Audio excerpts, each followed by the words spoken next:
Hi, my name's Dr. Sarah Moore. I'm a procedural GP obstetrician in Busselton, Western Australia. I just wanted to share with you my journey as a trainee who's come through the system in rural WA and have chosen to be a procedural GPO in the country.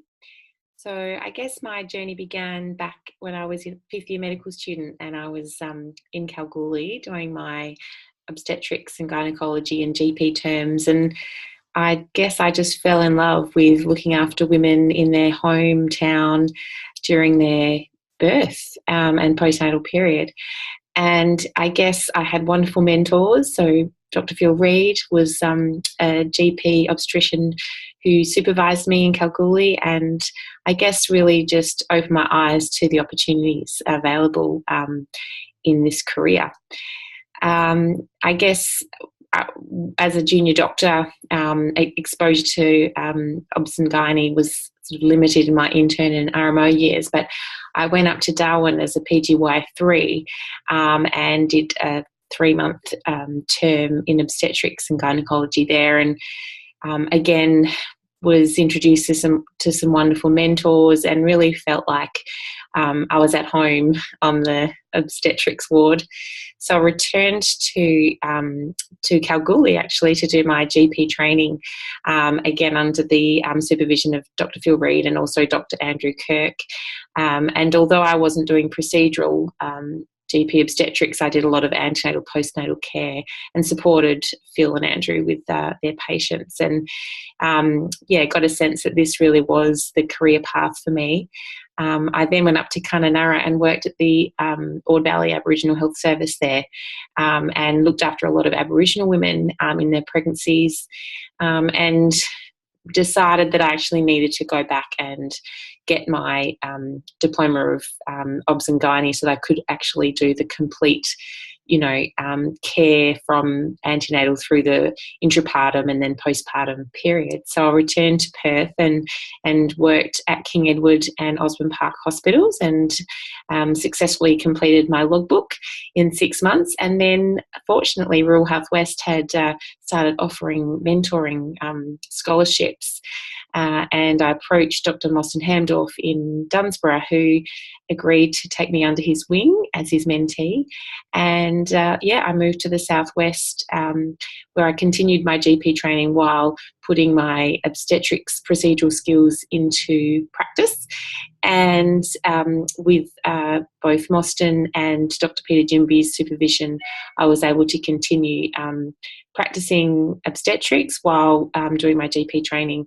And this was just an absolutely vital part of my journey that gave me the confidence to transition from a very supervised tertiary hospital to quite an autonomous rural hospital environment, and obviously in primary care.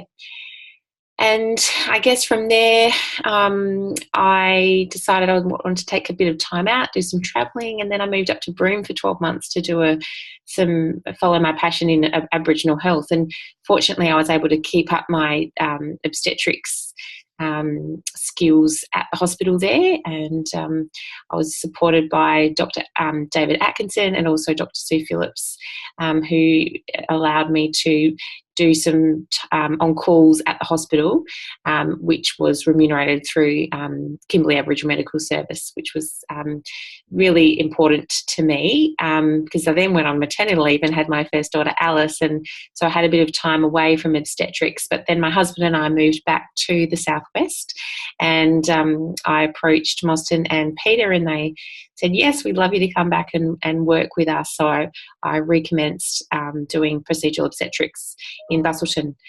And I guess I've never looked back since. Part of the key, features of what's made GP obstetrics work for me and my family is being able to do a shared roster. So Peter and Mostyn were really supportive of me having time with my family and being off call. So we've shared the roster at our practice so that I'm only ever on call 2 or 3 days a week.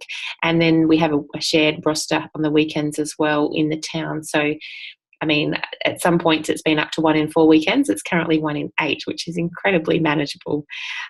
We've got a really supportive team of GP obstetricians here in Busselton. I know that's the case for many rural towns in Western Australia. And we also have now our own mentees that come and work, and I'm now a mentor, which is just lovely, and it's wonderful to be able to give back to the system that trained me. So I just really encourage anyone who's interested in a career in GP obstetrics to make contact with myself or one of the other GP obstetricians that you know. It really is such a fulfilling career, and we can support you to navigate the training pathways available to you to make sure that you get the support and education that you need.